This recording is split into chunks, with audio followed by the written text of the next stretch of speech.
This is a HeadGum podcast.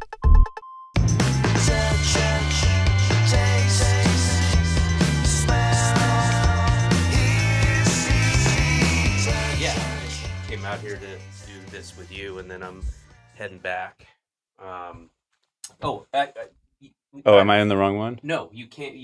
Tell me where to go. You tell me Where do you like to sit? This feels. I fucked up. No, you didn't. I always offer you I don't know sit what there to or do. there. I'm panicking. I'm gonna start breaking stuff in a second. Okay. I'm just start breaking stuff. Then, by process of elimination, whatever's not broken, that's what That'll be mine. What does it go? Where does everyone go? I've seen your show, but I haven't. But I don't remember what's couches. What? Wait, you don't remember what a couch is? I know what a couch is. Okay. I don't have a severe brain injury, but I do. I do not remember who goes.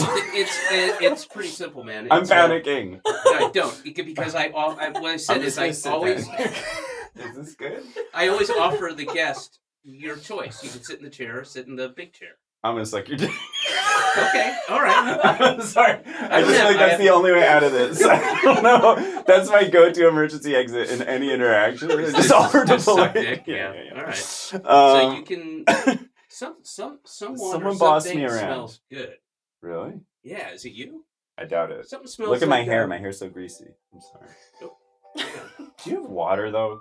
Yes. Yeah, Water? we can Somebody's get you at water, my David. Do you want Will anything? you tell me where to sit?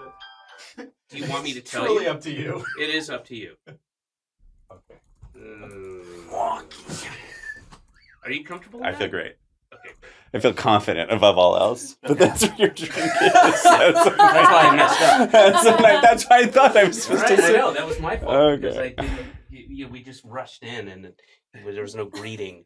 Do you know people who have like a side where they're like they'll only be photographed from a certain, like Mariah I've Carey? heard that. That's crazy. It's But, interesting. or crazy. Yeah, it's crazy. It's both, I guess. Yeah, It can crazy's be both. usually interesting. That's true. That's true. Can we get? Anya's grabbing it. All right. These are cool cameras. These look fancy. Oh, thank you so much. Yeah, I made these. I have a shed, You're where like I the make. Nick Offerman of like optics, Yeah. so, like sensors. But they're made of wood. This is all Oh, wood. really? This one right here, number 2, is all balsa wood and wormwood. There's did you say wormwood? Yeah. Oh, there's a very homespun quality to them. I Thank feel like when I came in, I thought, oh, did Shakers make these cameras or the Amish or something? But no, it was you. It's joinery, right? There's no nails or anything. It's all Mortise and tenon. I don't even know what that is. What is? Did you have? It made you laugh. It did. I just went. The depth of your of your reference. I was like, it sounded funny. Thank you very much. Did you have a father or mother, but generationally, I guess, and archetypically, it would be a dad thing, who taught you how to like work in the shop and like change a tire and do that kind of stuff? No. No. My dad was Thank you. was a traveling salesman. No way. Initially, yeah. And I mean, it's the easiest way to have affairs, I think. Do you think that's why you did it? I think that was a lot of it, yeah. Really? And I'm getting so old now, it's not going to happen, I guess. But there's in the back of my mind somebody going like, "Hey, I'm your half brother," Whoa. But he wasn't that guy. He wasn't a builder maker kind of person, and my mom even less so. I have a lot. Well, first of all, what did he sell? Initially, it was he worked for a company called Cole of California, and he sold women's bathing suits. Oh, And then, if you're looking to have affairs, yeah. being a traveling salesman for women's bathing suits. Yeah. And it's also it's such an kind of antiquated idea, the traveling salesman. And people still travel for work and sell Right. things, but it doesn't feel like it felt back in when I was a kid. I guess this would have been like 60s, 70s. Did you ever go on one of his jaunts with him? No, but we did. This is part of a much longer story, but my dad left us and moved to Phoenix, Arizona in 19. I was 9 or 10, and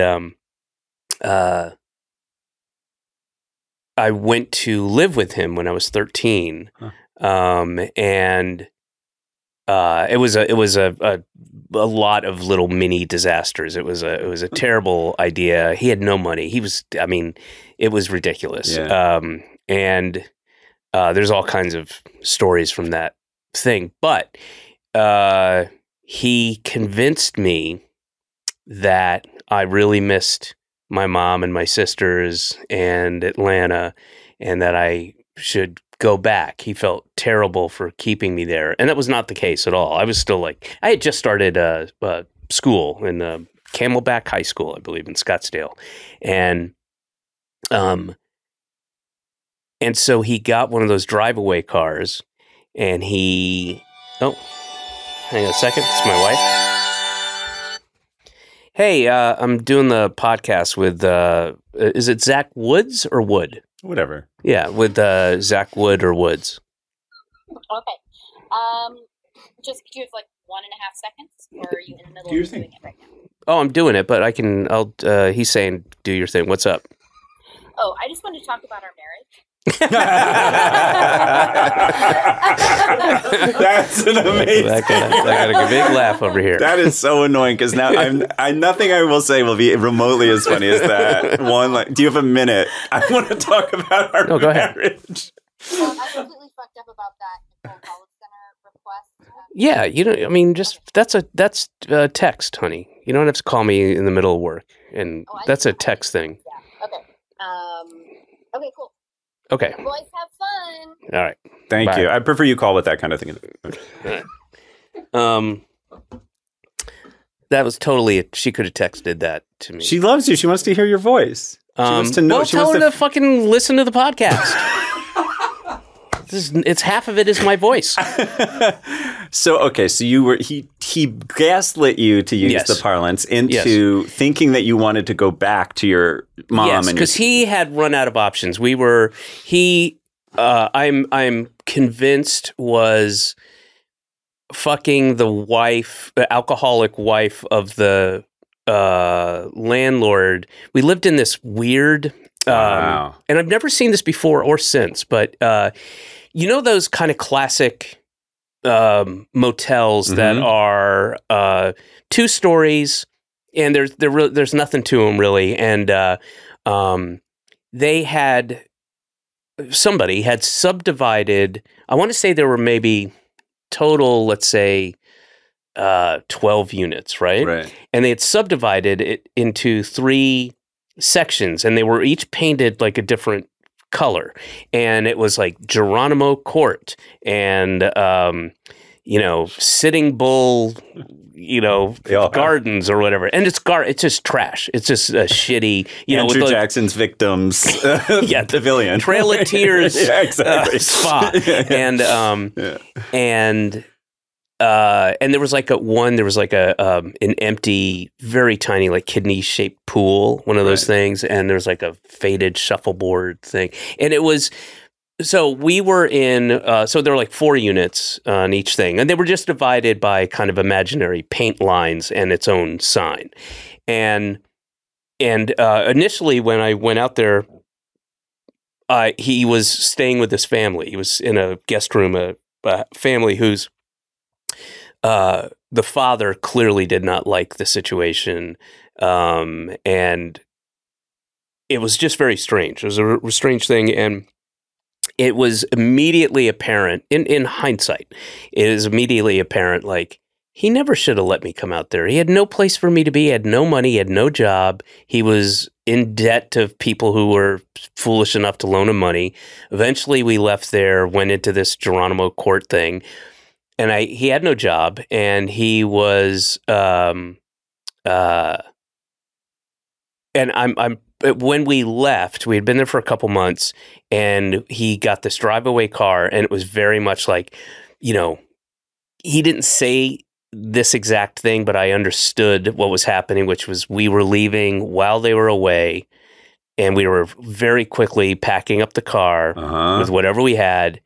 and it was a station wagon. I remember it was a station wagon with a corrugated metal back that he had put some cardboard down, and just whatever, my suitcase, and I had a guitar at that point that I had, and some other stuff that I had gotten from my bar mitzvah, and then we loaded it up. We, made sure to get out there and not let anybody see what we were doing, because he was clearly owed a lot of rent. I think he was fucking this really kind of sad. It was very much like the what's her name, Jennifer Coolidge character in White Lotus. White Lotus, very much like that, but more alcoholic and more like ruddy faced, and the effects of drinking nonstop and broken blood vessels. Yep, and just bad skin, and she was overweight, wore muumuus. I have a character name that I put in a lot of things that I do in the TV shows and movie, and her name is Ms. Santiso, and it's based on her. And I just have the name Ms. Santiso, and it's basically her. And was her husband was the landlord? Yes. Who he owed money to? Yes. And they were having sex. I'm pretty sure. And then in the middle of the night, like no, it wasn't the middle of the night. It was I remember it was daytime but yes, the whole thing was like, do it, be quiet, they're gone, let's get out of here.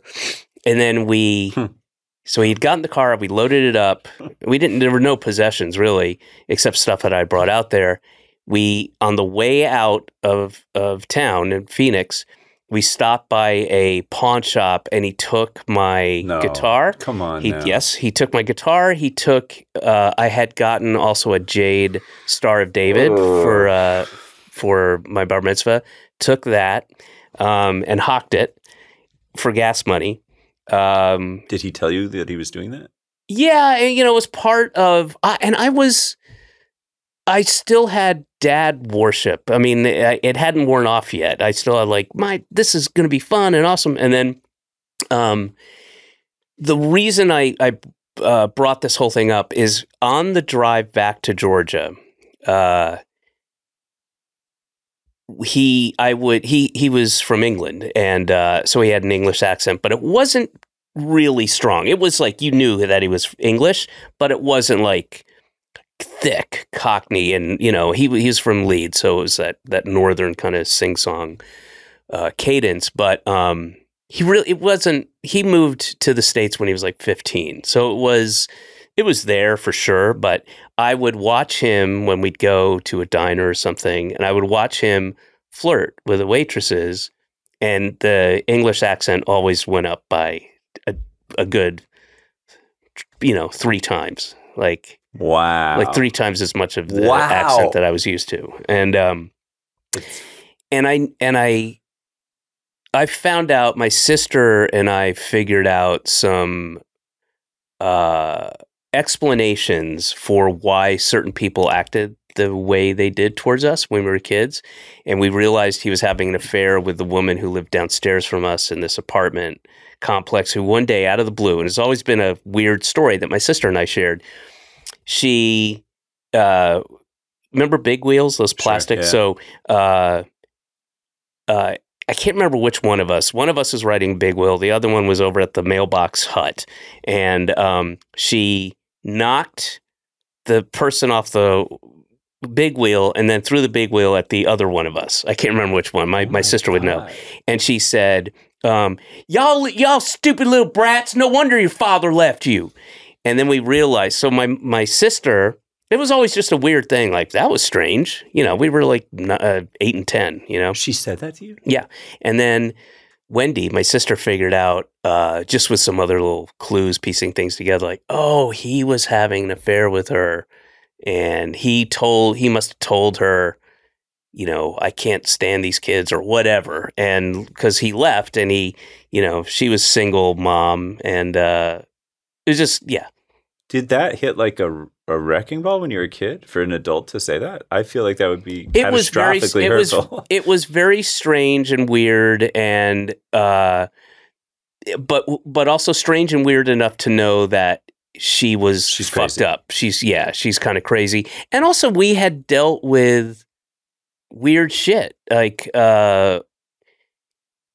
we were always moving. We never stayed in one place for more than a year, like since I was born. And I didn't go to the same school back-to-back years until 6th grade.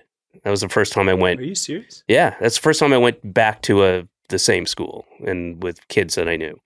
And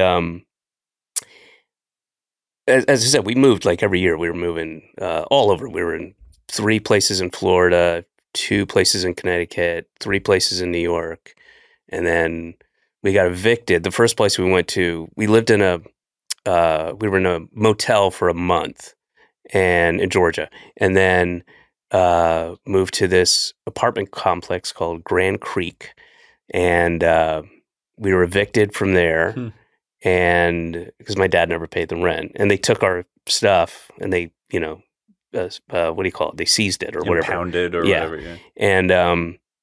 And then we stayed at neighbors. People were really nice, and I stayed with some folks, and my sisters, Wendy and Julie, stayed with some other folks. And then we went to another apartment complex in Roswell called Sandalwood, and then I was there. That's where I stayed for a few years before I moved closer into the city to go to the School of the Arts. It's interesting that like all of these kind of idyllic named places, right? Geronimo Court. What was the other? Grand Creek or something? Grand Creek. Grand Creek. That these are the Sandalwood. Shitty. And it's where all of these, where through your father's negligence, things that belonged to you were taken. And you were left without a place to stay. But it's that very suburban kind of, vegetation ridge and verdant, and you get a lot of that in LA too. Sure. Like you'll be driving down and there's that kind of sun-baked, washed out, dilapidated, 50s, 60s looking thing on, Genesee Avenue or whatever. And it's always called like, Casa de la Sol or whatever. It's just garbage. It's just a shitty, right. There's never been domestic abuse chateau here. Yeah, but in Spanish. Yes, yeah. Exactly. Yeah, the combination, that's my favorite, where it'll be like a combination of French and Italian or Spanish and then French or whatever, just to like top load the exoticism. I mean, I have so many questions about this. One thing I'm curious about is like, it's funny too, is your bar mitzvah guitar. It seems like that's like the real world bar mitzvah. Like you get your guitar for your bar mitzvah, but the real entry into adulthood is when your father pawns the guitar. Yes. That's when you really learn. Oh, I got something even better than that. So I did, of my friends, I did not make very much money as a some of these kids had blowout things and I shouldn't say none of my relatives, very few of them. Yeah. Ventured down to Roswell for my bar mitzvah, and some people sent, $20 or whatever. And I just didn't have a lot of people there, a lot of family. All my family's back in New York. And I got in cash, checks, whatever. I ended up with about $300+ let's say $340. And just, put it in a savings account. And my dad, when we came back, we had a nickel. That's literally, we had a nickel as we were riding in on fumes.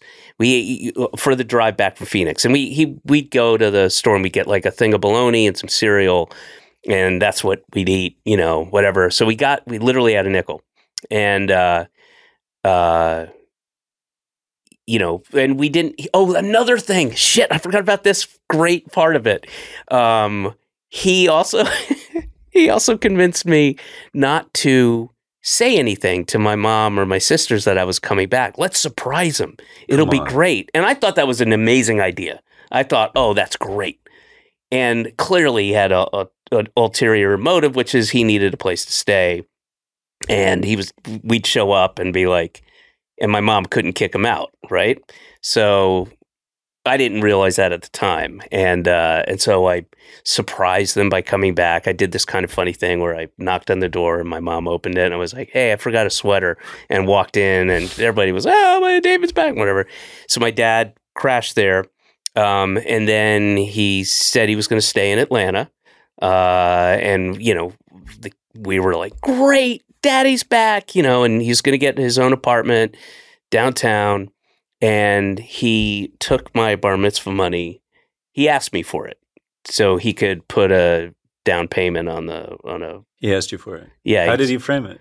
That it would help him, stay there and be there. And I was like, yeah, sure. And I didn't see that money again, but it was just. This is pretty hardcore stuff. I mean, like. Well, one thing, because I don't want to forget it. I don't know why this feels important to me, but I do want to say this. No one will ever know what that woman who yelled that crazy shit about the big wheels, where that was from. But my first thought when you told the story was they'd been sleeping together. He left and had never said anything disparaging of you guys. But if you're that woman, sure, you need to be like, it wasn't me he left. It was these fucking rugrats. It's absolutely a possibility for sure. It would be pretty grisly. I don't know much about your dad, but that would be a pretty bizarre thing to say to someone But my dad, it's very in line with what he would do. He would, because he was never, nothing was ever his fault. He was never, there's no reason to apologize for anything. He's very, I've said this before, but he's very similar to Trump in that way of, he's a victim, and he had stories like this where he was a "you can't fire me, I quit" guy. Oh, I see. So he would just say whatever was most expedient. It wasn't. Yeah. It didn't matter if it was sincere. If I'll throw my kids under the bus, I'll throw anyone under the bus for sure, as long as it lubricates my exit. Yes. Got it. Yeah. When you saw, this is maybe a ridiculous question, but I'm curious about it. When you saw Death of a Salesman for the first time, did that hit, or were you like, "This is bullshit. This isn't what it's like"? I saw the version with Philip Seymour Hoffman on Broadway, and I didn't care for it at all. You didn't like it? I did not like it. I think I read it before I ever saw it, and it read better than the production, but it was not a good production. You didn't like it? Okay, can I ask another one? Yeah. Again, this is sort of stupid and trivial compared to what you're describing, but I'm just interested. Like, did you see Florida Project?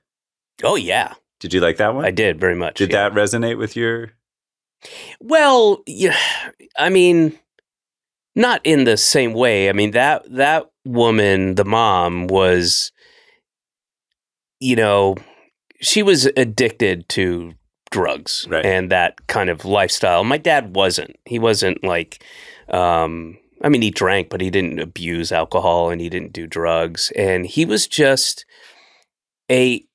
what I've always imagined was he had a conversation with himself and just came to the conclusion that, yeah, it's not for me.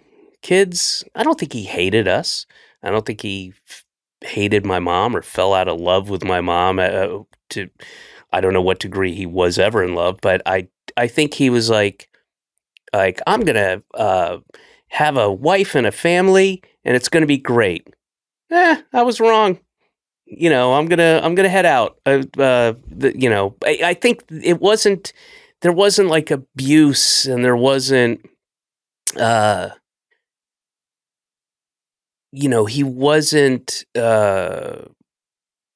violent. He just is all about himself and doesn't have that thing that a lot of people should have, which is like, how will this affect other people? And I think he was all about himself and he was a really good liar, like a bad liar because we knew he was lying, but he would make up these grandiose stories. One time, I'm hesitant to go into all this stuff because they're kind of longer stories, and then what I really want to hear what you're. I'm interested in it. Promoting. I mean, I don't. Also, you might not want to.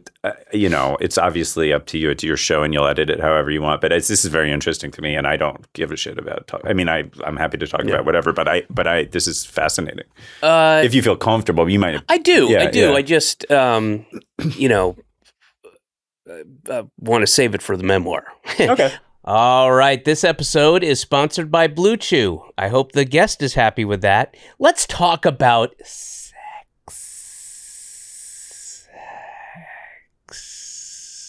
Guys, remember the days when you were always ready to go? Well, now you can increase your performance and get that extra confidence in bed. Listen up, BlueChew.com.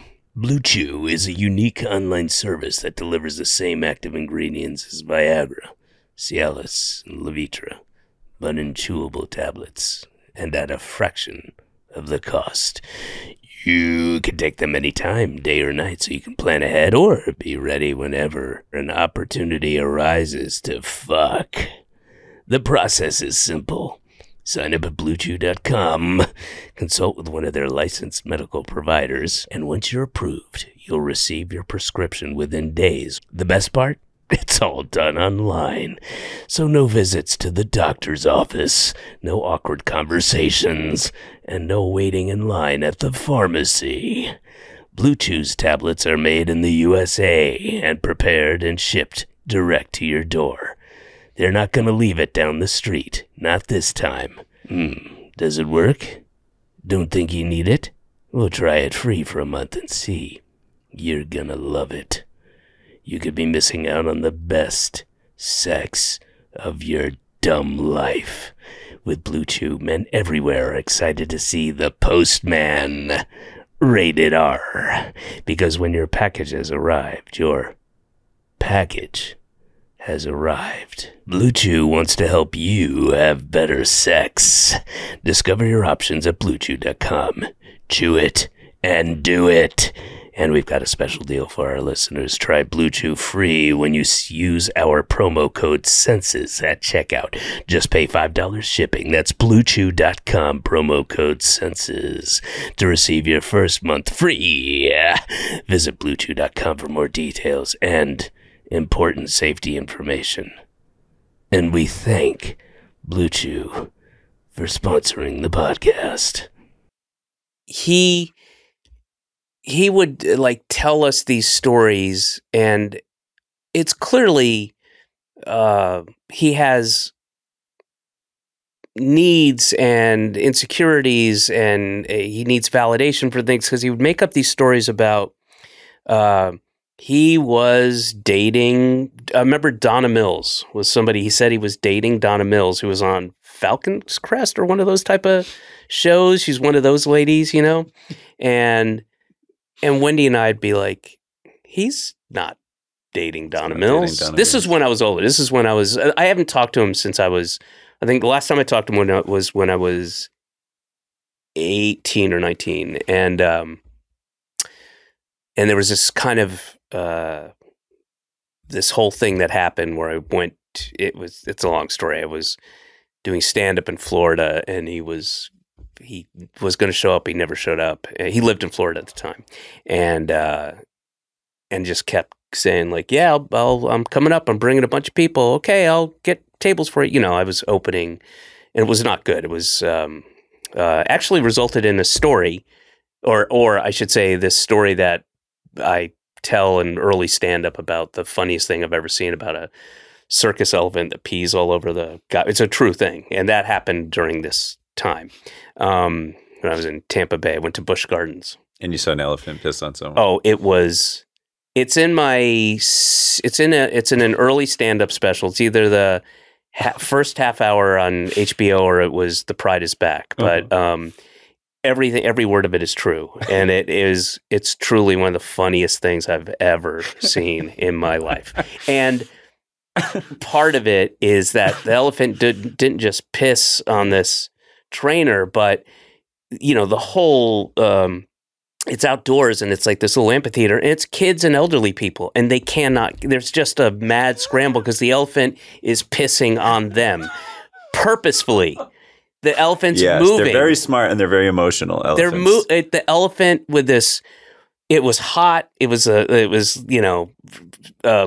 muggy, and it was just the worst conditions to have a bunch of elephant pee hosed on you, and right weather, I'll take it, but yeah, if it's humid, keep that elephant piss off of my face. No, thank you.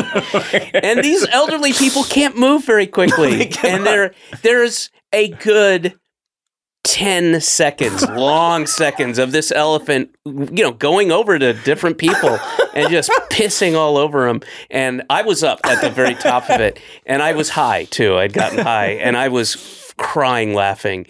It was truly one of the funniest things I've ever seen. But anyway, it happened then. Anyway, and my dad just, I don't know. I'm merging stories, and I'm gonna get off it. But now. He didn't come to the show, and this was around the same time that you saw the elephant piss on people. It was the same. Yeah, it was the same event. It was. I was in Tampa Bay doing stand up, and he was living in Fort Myers, and he kept saying, "I'm going to come up." But that's what he did. And then it's a long story. Anyway, I drove. It's a fucking long story. I have two. It makes me think of a few different things. One is, do you know the Harlow monkey experiments? No. I mean, this is anti-comedy, so apologies to whoever has to cut this up. But there was this experiment. I'm probably going to get some of the details wrong. In the 50s, these psychopath scientists trying to establish affection as a primary need had these two groups of baby monkeys. And one group of baby monkeys, they gave a soft, warm, kind of terry cloth mother to simulate maternal love. The other ones had a milk source, but no affection kind of proxy. The ones that didn't have the warmth, died. Then, as if though that weren't enough, they took the monkeys that had bonded with the soft terry cloth mother, and at arbitrary intervals, they had blunt spikes protrude from that mother to replicate an abusive or neglectful dynamic. And they preserved the cold milk source that you could go to that didn't have the warmth. So this mother monkey would attack these baby monkeys with these blunt spikes.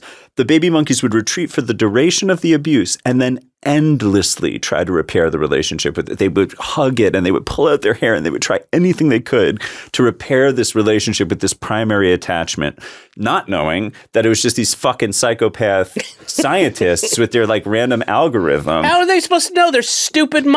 I'm empathizing with the monkeys. I think but the thought that if I just get it right, then this will stop. When it's no, it's Dr. whoever is the one. And then they would never go to the milk source, the safe milk source that they didn't have the attachment to. And when you're talking about dad worship and that kind of thing of endlessly coming back, it's Lucy in the Football again and again and again, but you just have to repair it. It's so important until you realize. I was the first kid to go. Cut bait. Yeah, fuck this guy. Good for you. And my sister, I have two sisters. The youngest one never really had any relationship with it. I mean, he was gone when she was 5, and I mean, he never reached out. He never called. He never, he never. He was a deadbeat dad too. Never. What's it called when you give money to provide? Yeah, the mandated. Oh, child support. Child support. Yeah, never any alimony. Never sent any money, and another story that I'm not going to get into, but when I was in Phoenix with him, and he had no job, and he had to do something with me. I couldn't just leave me wherever we were at the time. So I went into the city, and I went into City Hall or wherever it was to a court thing where he went in front of the judge, and there's a long line, just a never-ending line of people going up there. All right, number says Barry Cross, and he, we waited there, and he went up, and the judge asked the same 5 questions. He asked every single person. I watched, just rotating him in and out. Have you looked for? Do you have any meaningful gainful employment? No, sir. Have you looked? Yes, sir. How long have you looked? I looked all last week. And do you have any upcoming potential things? Yeah. Yes, I have 5 of. All bullshit. All right, thank you. See you next month, whatever it was. For unemployment. so that he unemployment and getting not paying child support because my mom was looking. Oh, so he was in there to get. I see. And I just watched him go. I've got no money, and I can't send anything. He brought you to watch him. He brought me because he didn't know what to do. Right, but he knew you would see him. Yeah. Say, "I can't support my son who is also here." Yeah, and the people back in Georgia. Yeah, and but my sister, the middle sister, is like the glue of the family, the nicest, who just got stomped on by him like repeatedly, and then eventually she came around like, fuck this piece of shit, but always tried for long time. Well, that's the other. My father told me this thing once where he's like, often if there's a family that gets blown apart because one person's really chaotic, dad's off doing meth in Reno or whatever, or in this case, selling bathing suits to people he's sleeping with or whatever, that often the children will be angriest at the stable parent. Mm-hmm. Because they know they can take the punch. So the chaotic parent has demonstrated to the children that they're not reliable. So if you express anger to them, they might go away forever. Was it like that for you? Were you mad at your mom? No, I felt a massive amount of sympathy for my mom. Really? Yeah, and she had no skills. She was a teacher when they met. But you don't consider that. That's not a skill. Yeah, you don't view that as valid. Hey, when you're teaching those third graders, can you also build something? Because it's like, it's easy. They know literally nothing. So how is that a skill? Yeah. Just putting them in a room, they'll learn something. Ready for this? A, B, C, D, E, F, G. A. Just put it on give him his master's degree, I guess. Record it, put it on hit play, put it on a loop, walk out and build a fucking dresser. Go build a dresser, because teaching is not a job. Nursing is not a job. Oh, forget it. Nursing is... what, you got milk in your tit and you give it? I swear to God. Oh, you're talking about physically nursing. I meant the actual RN, registered nurse practitioners. My mom's a nurse practitioner, and I would always say to her, when are you going to get a real job? Get a real job, yeah, like stand-up comedy. That's what I said. Good doing improv. Yeah. Mom, when are you going to stop doing pediatric medicine and get a real job? Get a real job. Pretending to be on the deck of a cruise ship. Yeah, come on. Get a real job and then, do some impressions. If there's one thing almost all dads have in common, it's that they're really hard to shop for. Especially mine, because he's dead to me. It's the same dilemma every year. What do you get the man who already has everything, or says he doesn't need or want anything? Well, put down the slippers and step away from the ties and get your dad something unexpected. An Aura digital frame.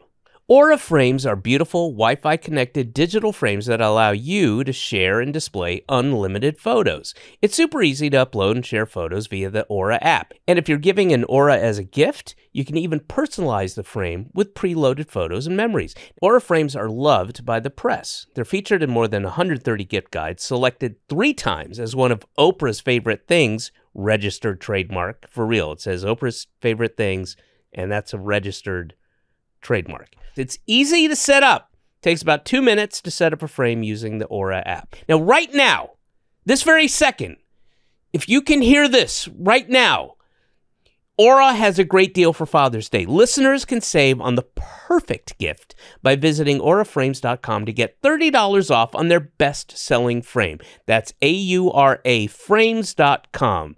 This deal ends June 18th, so don't wait! Use code SENSES at checkout to save. Terms and conditions apply. One time I was at a dinner with Molly Shannon, and she's the sweetest. I adore her. Very nice. She goes, Zach, you do improv, right? And I said, yeah, I've done it. Yeah. She goes, so like you'll go in and you'll say, your table is ready, and then you'll put out and she started kind of doing the pantomime, and I was like, yeah, I guess I would do that. And she started laughing so hard at the idea of me just like pantomiming cups and stuff. And it was one of the times that I realized like how patently ridiculous a grown, not that, Molly does the same stuff in different versions, but I thought it was very funny. She's a groundling. I know. That's what they I do. know. Well, I don't know. For some reason, it Sounds struck like she her. was fucking you. I mean, fucking with you. Maybe. Yeah. Anyway, it made me, I liked it. It made me laugh a lot because it's like, yeah, this is really undignified. But I still love it. You're pretending there's a cup and there's something in your cup. Right. And your cup is in a cupboard and you're pulling the cup out and then you're pouring pretend things in the cup. Nice physical placement. For those of you if you're not watching this, Zach just demonstrated some. It's probably best because you would have came so hard from what I just did that you might die from dehydration. Yeah. Gosh. But anyway, it's interesting. It's like the amount. I'm also thinking too with you, and you were 13 when you went to Arizona. Yeah. It's so weird when, I mean, when you're 13, you start to see the cracks in the plaster, right? Mm-hmm. The Holden Caulfield thing sets in, even in the best of circumstances. Even if you're in a very secure, reliable, routinized life, you still start to see, everyone's a little bit full of shit in certain ways. But if that kind of developmental moment for you coincides with such a kind of illustrious demonstration of the ways in which people can be disappointing and unreliable, it must just be like, I guess the thing I kept thinking when you were telling these stories is like, now you're married, you have kids, right? Yep. I have a kid. Yeah. A kid. But kids contain multitudes, so I can consider. Well, you can't be wrong. No, I'm like your dad. You have to really. Yeah. So, point me. Well, no, you have kids. I'm sorry, but yeah. But anyway, so, and you have a community of people. All of this must feel foreign in a way. Like, was it hard to? Are you distrustful of this, of the kind of routines and bonds and security in your life? Like, how did you? I don't know. It's just like, how did you trust any of it? Well, I was, and I've talked to my sister Wendy, and she had the same kind of issue, which she thought about if she was ever going to, her and her wife adopt a kid, and they were trying for a while. Like, do I have the gene that my dad? Well, I didn't truly think that I did, but it always kind of scared me at night, kept me up, as it were, going, what if everything's great, and then I wake up one morning going, nah, fuck this, and I don't have it. And I think because of specifically because of my childhood and that I am a good dad. I'm pretty exceptional, I think. And not that my daughter would agree, but, I think I'm. But you'll scream at her until she at least says she agrees. I don't have to scream. I just hit. Oh, yeah. Yeah. That's talking. Yeah. That's what I call dad talk. Hitting is just dad talk. You put that on a t-shirt. Hitting is just dad talk. But anyway, you were saying, so you feel like you could sort of, based on the deficits of your father, you're able to be like, okay, I know what to avoid. And then I also. Yeah. And I'm, I don't have, nor does my wife have the issues that my dad had with needing validation and stuff. And I also am in a place in my life where every day I get validated. I get, people will go, hey man, I love your stuff, big fan, whatever the thing is. I get to go out and do tour and do sellout shows and that's validation. But I don't have that thing where I need to kind of big up myself to my daughter, and you see some people do, and I can be, and I'm straight with her. I can be, I don't really lie about anything. I'm pretty, and I treat her as an adult, and she should be coming home from work now. She's working? Yeah, in a coal mine. Oh, like a plant? Oh, a mine? Yeah, a mine. I don't. Those are pretty antiquated. They don't even. No, you probably have to look. Really? Yeah, there's big seams in West Virginia. Yeah. You have her working in West Virginia. When you say come home, you mean she's like come like across the country? Well, no, I don't live in LA. I live in New York, so there's no time difference. So it's you know, is it like a factory whistle, and then she has to go. How old is she? 7. She's 7. Yeah. What's the Black Lung situation? I think they go out on tour. No. I'm not talking about the band Black Lung. I'm talking about with your daughters inhaling a lot of coke and smoke. And, you know. You love the band Black Lung, and your daughter works in a coal mine? I know. Isn't that cool how that worked out? I don't like it at all. I think it's kind of neat. I don't think it's cool. Now, I hate it. Just to be clear, she's not. She doesn't have a pickaxe. She's actually. Okay. She's literally like the canary in the coal mine. She's in a cage. They dangle her. They cage your daughter to see if there's enough oxygen for if there's any noxious gases and all that stuff. And then, I mean, it's not like a cage. It's you know. What's it look like? Just describe the structure of it so I can. Because when you say it's not a cage, it's hard for me to understand what a 9-cage cage would be. Okay, it's cage shaped. It's all I needed to know. When you see it, you're going to go, "Oh, that's a cage." Yeah, that's a cage. It's got like the micro fleece. It's plush on the bottom. Yeah, they got some micro fleece in there. There's a couple books, Bluey books. Bluey books? Yeah, she loves Bluey. Did she have to buy them with her own money that she made from the coal mine? From the company store, yes. It goes back to the company. Yes, it's published by the coal mine people. So no money's getting out of that mine. It just goes round and round. You know, I mean, you're familiar with American history, business history. Yeah. And I made her watch Mate One several times. Oh, good. Yeah. Good. Kids love that movie.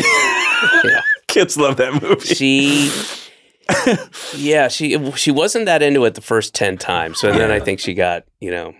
Yeah. There's acquiescence and enthusiasm are the same when it comes to kids in movies. As long as you. Have you seen Mate One? Yeah. It's one of my top 3 movies. I think so. That's the one about the strike. Yes. Where it's like they shot up. It's a documentary where they go into the. No, it's not a documentary. It's what am I thinking of? Oh, you're thinking of. I know what you're thinking of. Harlan County or something. Yeah, Harlan County. Wait, USA. what's Made of One? I may have seen that. I've seen a lot of coal movies. John Sayles movie. Chris Cooper's in it. It's just the best acting, the best story, and there's not one frame of that movie and not one utterance of any dialogue that is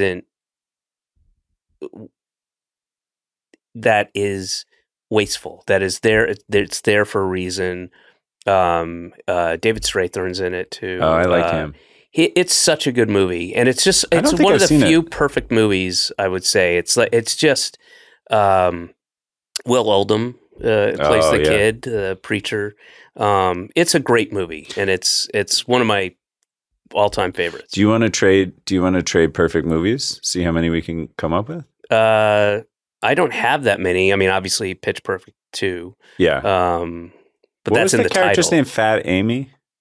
Fatami. Oh, that's what it was. That's much less offensive. I always thought that was a really mean-spirited name, but if it's Fatami, then it's Fatami, and it was just mispronounced. Oh, good. I'm glad because I thought this is really mean. Yeah. Okay. So, Pitch Perfect 2. Mm-hmm. How do you say it? Mate One. Mate One. Well, I'm trying to think, but there's another. Harlan County is not the right. I can't remember what it's called. That is a documentary about a strike. I'm getting confused. Yeah. About Lives of Others, I think, is a perfect movie. Have you seen that about the Stasi guy in East Berlin? That's great. That's a good movie. I love that movie. Yeah, that was a really good movie. I'm trying to think other perfect movies. Badlands. Badlands. That's some of those Terrence Malick movies make me feel like Bicycle Thieves. Oh, great movie. Did you ever see that Damien Bashir remake that's like takes place in East LA of Bicycle Thieves? It's like these two undocumented. I'm not kidding. Wait, when did he do it? It's probably like 10, 15 years ago. It's like pre La La Land.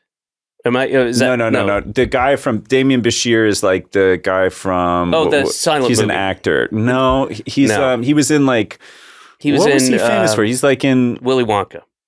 Yeah, Timothée Chalamet. Dune. He's in what is he? Someone help me. He was in Weeds as like a drug dealer. He's been in a bunch of different shit. Anyway. No, I didn't see it. Whatever. But I wanted to we were talking about the coal mine, your daughter. Documentary. Oh. Here's something that because you were talking about Trump, it must make you fucking climb the walls with Trump, right? Because then it's like, it resuscitates, I'm sure, all kinds of old feelings. The thing is, though, and everybody knows this, I have a love-hate relationship with Trump. You know, I love him as a person, and I just hate the brand. I don't like his name. Oh, really? I think it's a clunky, awkward name. Oh, it's an aesthetic objection. Yeah. It's like a stylistic thing. Yeah, I don't like the font he uses. Oh, it's like the kerning and stuff? Like on the letters? Like the way the kerning? I haven't heard that It's just like a graphic design thing, I think. So you're just saying, I see. So if he just did a little refresh, yeah, you'd be on board. Yeah, I don't like the font he chose. But you're a huge Vivek Ramaswamy guy, right? I love him. I wouldn't vote for him because he's Indian. No, I understand. But, now, did you read that? I know this is yesterday. That guy's a douche anyway, but he did Ann Coulter's podcast or radio, whatever her thing was. She said to him, I like your ideas, et cetera, but I wouldn't vote for you because you're Indian. And I think the president, we have a tradition in this country that we are founded by WASP principles. She said that? Yeah. Dang. I mean, I'm paraphrasing some of this, but she said to him, I wouldn't vote for you because you're Indian, and we need to have a WASP president, which explains why she was so anti-Obama. And then that's bad enough, but also par for the course. It's that's Ann the Coulter. Prelude? I assume then he retweets or puts this thing out there of the interview, and I can't quote it because I don't. But basically, he says, she said, showing the thing about I appreciate your ideas, but I would never vote for you because you're Indian. And he goes, I appreciate, we may disagree on things, but I appreciate the guts that she had to, say her truth. But you're saying that's not... What the fuck? Dude. David, I don't want to create tension between the two of us, but I was promised that you would be off book on Vivek's tweets and that there would be no paraphrasing. And I don't know what, I feel like this is a breach. Well, but here's something I feel haunted by. This is now. I'm sorry. I just want to go back to these soulless shells of human beings that have people obviously there's like the Ted Cruz guys and Lindsey Graham and Bill Barr and the people that are so obsequious and subordinate to Trump. Just open your mouth and piss in it. Like the elephant, the Republican elephant. Yeah, just yes, sir. May I have another? That thing. Just like when I offered to suck you. Yeah. I'm the Ted Cruz of this podcast. I'll rain check on that one. And but these guys who I mean, it's just you have no dignity. Tim Scott. Have you watched Tim Scott? I mean, there's zero dignity. At long last, sir, have you no dignity? I mean, it is watching this shit is just insane. These. It's just what a sad human. Have you ever done that? Have you ever? I feel like I definitely have. There's been moments where there was a chance to be dignified, and I took option 2, where self-abasing in some way, or just failed to speak up, or I'm sure it's such a bad feeling. It's such a bad feeling, and to do it all, if you feel like it's happening all the time. When you know the thing you should say and you say something else, the thing you should say echoes in your head for the rest of your life. I feel like give me an example. I'll keep it a little bit vague. When I was in elementary school, I went to see Operation Dumbo Drop at the Dollar Theater, where they showed like third run movies, and this floor was like fly paper. It was so sticky with Sprite. Where'd you grow up? In Bucks County, Pennsylvania. Okay. And I was the invited guest of the little brother of the birthday girl. The birthday girl was older, and she was going with her friends, but he was allowed to bring one friend, and I went with them. And then afterwards, we were at this ice cream parlor. I just thought of one, by the way. You did? What is it? No, you continue, and I'll... So we're at this ice cream parlor, and all these older teenage girls they're not teenage, they're probably like 11 or 12, and I was maybe 8 or 9 or something. And I'd sprayed a little bit of green spray, like Halloween green hairspray in my hair, because I thought that would endear me to these older kids, because that's cool to have a little bit of green hair. And then they started talking about somebody, someone they knew that I was very close to. And they started saying really cruel stuff about this person. And they went on and on and on, just kind of like ridiculing them. And then they looked to me, knowing that I had and then they went, "You don't care, right? You don't mind we're talking." Like someone was like, "You don't care," and I was like, "No." And then I remember going home and going to my mom and being like, "I didn't do. Just let it. I co-signed it. I rubber stamped their hatred." I can't imagine I used the phrase rubber stamped their hatred, but whatever the like sad little kid version of that is.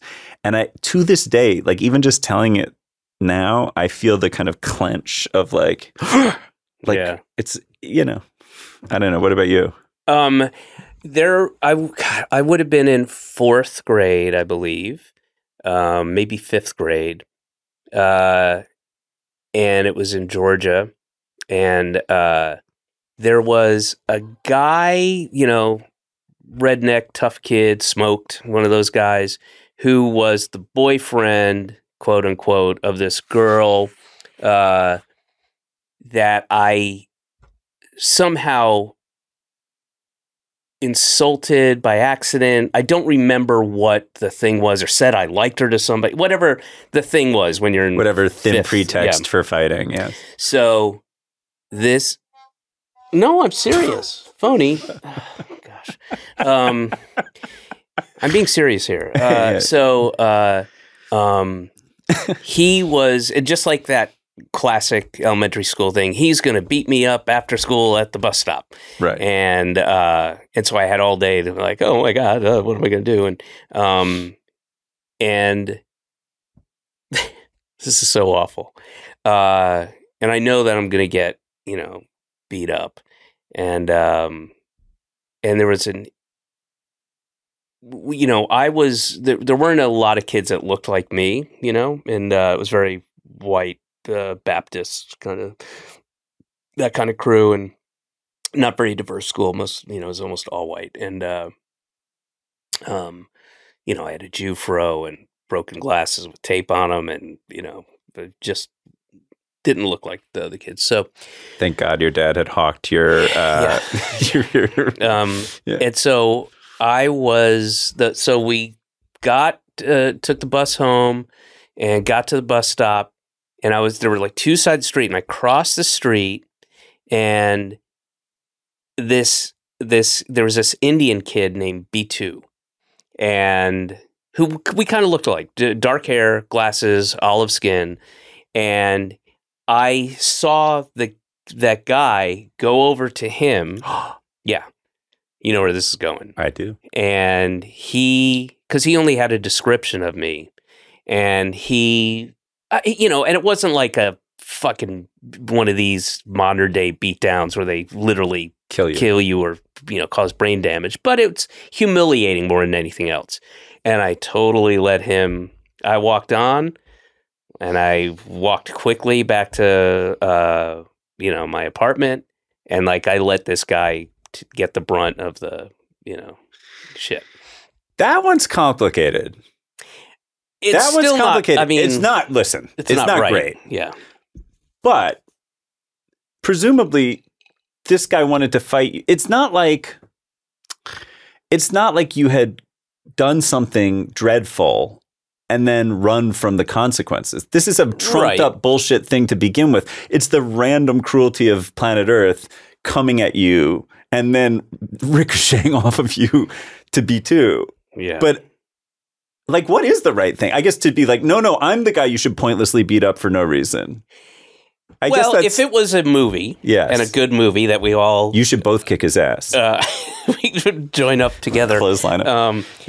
I would have done that. I mean, in the movie version, you go, you have an eloquent, articulate, scripted monologue written by a, 42-year-old Jewish writer in Hollywood, and everything sounds great. And then the girls go, he's dreamy. And you still get beat up, but maybe even a little worse for it. But you say your piece, and you don't end up on a podcast many years later, decades later, going, yeah, I was kind of a piece of shit. It could have been like a Spartacus, like, I'm David Cross, no, I'm David Cross, no, I'm David Cross, like everyone claims to be. Yeah. You could have started something. That would not have happened. I didn't have many friends. I mean, I gotta say, I think yours is a lot. I feel I grant you more dignity than in mine. I let someone I cared about get chewed up by the machine. Yeah. In your case, it's every man for himself in the jungle. Okay. All right. I'll take it. Yeah. I'll take it. What happened? We were out of time. No, not at all. I want to see who. Oh, shit. What? So, hi, I'm Lucy Anna from Career Builder U.S. Staff Recruiting. Oh, take we that. have many remote positions, part-time, full-time, you should take for that. you to choose from. The company provides free training with no location restrictions. Hourly wages range from $80 to $300. Fucking hell. Job requirements. Don't tell them. They're U.S. citizenship. Oh, phony. Why? All right. Let's move that to the spams. I used to cruelly be mean to telemarketers when they would call the house. Oh, come on, that is a treat. It was, but that's one time almost a woman, an obligation. She called me back. So I did some stupid bit, and then she called back and left a voicemail on my family's answering machine, where she just went, "You can't say it now, but the R word." She called me rigor mortis. Yeah, she said that. She's like stiff, morbid flesh. And then she goes, dysfunctional family, like that. And then that was the whole voicemail. She called me the R word. My favorite thing to do, and giving this out to the world to do it, you should do it too, because it's really fun, is when you get like the spam, the telemarketer thing, and they say, how are you doing? How's it going? Something, whatever their opening thing is, answer and do not stop talking. And it is so much fun. And I've done it a couple times. They're like, hi, Mr. Cross. This is Deloniga from, whatever, check kiting services. How you doing today? I'm pretty good. I woke up. It wasn't so great, but I thought I was sick. But then how you just got to give it like an hour. And I got up and I had some tea. But guess what? I ran out of tea. So I went to, and I just go off and until they hang up. It's the best. And you just go and you make shit up, and but the other thing is I'm at the dog park right now, but I'm supposed to I'm supposed to go on this cruise on Thursday, and I haven't even packed a thing, and you just go, and they're like, okay, well, thank you very much. Oh my goodness gracious! I gotta say, I love my life. It's fun. I make things. Sometimes it can be fun. It's fun. I try to make it fun, I try to have fun. That's the happiest and the most upsetting you've sounded in this something about the accent and that kind of joviality is deeply, deeply unnerving. You don't like the South then? I love the South. Well, that's just I'm a huge... I actually haven't spent that much time in the South. And I went to like, I used to do these like touring improv shows with the, with the cup, and then you pretend the cup is in a cabinet. Liquid. That's it. And then you pretend that you have to put some pretend stuff in People it. People would go pretend ballistic to drink for it. They flipped out and they loved it. But yeah, you're a good pretender. Thank you. We did one show. This was pretend. Pretend you have a suit on. Just that requires very little pantomime. You're a good pretender. Thank you. Pretend you have a little less hair than you do now. Just a little. Spot on. Do you think, I want to ask a question from before. If your father had fans like you had, people coming up to him on the street being like, hey, love your stuff, and had periodically been able to have the novelty of going to strange cities and having people cheer for him, do you think it would have topped him off enough self-esteem wise that he then would have been able to like return to a kind of... Oh, it's just such a strange hypothetical. It's just a completely different... If people come up to him and been like, love your stuff. What stuff did they love? Bathing suits. Look. Yeah. Was he funny? He was very, and completely the opposite of my mom. My mom is very book smart, not very street savvy. My dad was street savvy, not very book smart, didn't read. My mom read voraciously.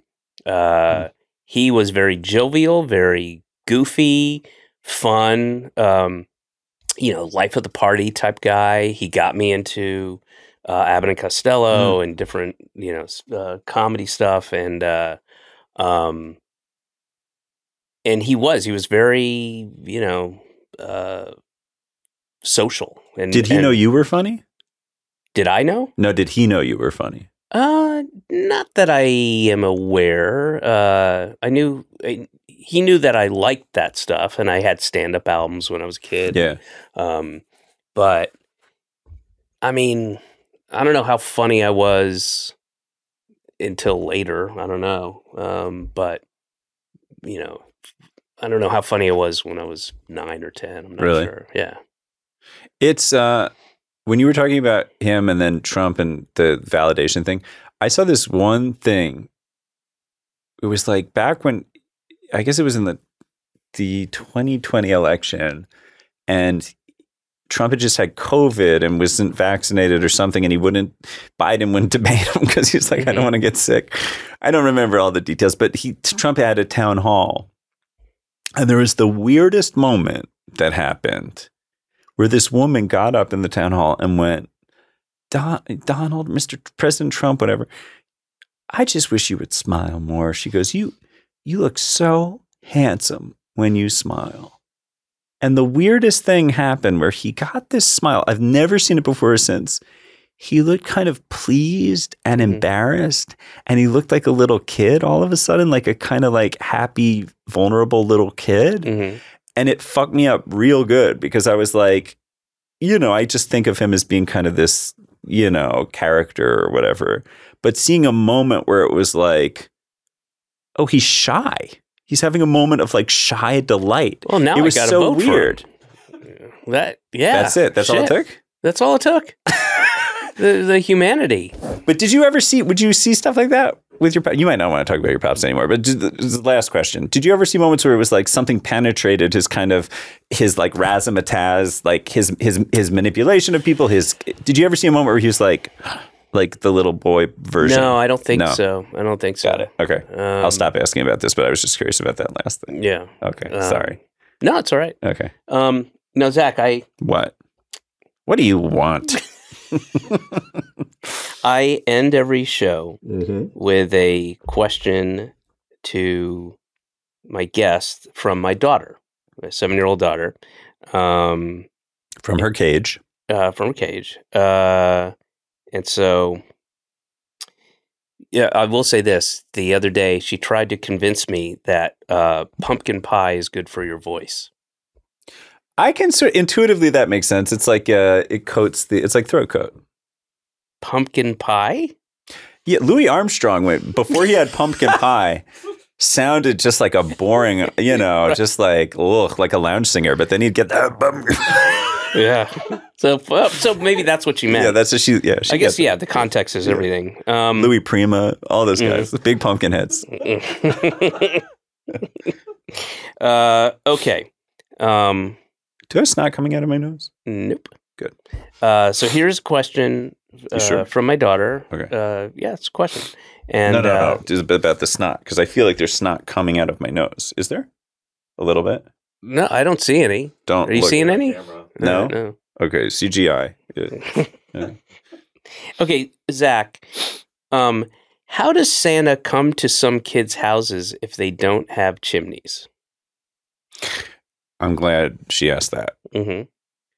He has to come through whatever ventilation system that they have, but it's incredibly painful for him because he either has to kind of wedge himself in through the vent or departiculate in this way that's departiculate. Goodness. Yeah, like he can become broken up into little portions, but he screams. It's so painful. And it's so awful. And he'll wedge himself through and he's screaming and screaming and he's crying. But he's committed. He has to get those gifts in. And one of the things that the real important takeaways there is like, it is very important that your parents have wealth, because if they don't, you're torturing Santa. Right. Like they need it. If you're wealthy enough to have a fireplace, then you're doing right by Chris. So if he's going to the projects, God help him, the Robert Taylor homes. Sure. Oh my Lord, that's excruciating. It's terrible. Sometimes I'll have to go through window units, like people who haven't, who have ACs in. He'll go through the window unit, and it just by the end he's covered. If you ever see the real Santa, he's covered in scar tissue, just all over. It's like wow. So that's how he does it. Okay, I'll let her know. And this is, if you want to know, if you have a house that doesn't have a fireplace, look at your vents on December 25th, and if there's just trace amounts of blood, flesh, you'll know, hey, you were a good kid this year. He hopes that you're a bad kid if you don't have a fireplace. I guess so. Yeah. So then it stands to reason that he thinks, hopes, wishes that wealthy kids are good kids and poor kids are shitty kids. Yeah, there's a kind of unconscious bias that's been sort of braided into his but also I don't know. Yeah, I don't know how much he's aware of that as a bias, but he probably feels that way. I know I do. Yeah. I know I do. Yeah, well, it's been proven. Show me a rich kid, I'll show you a good kid.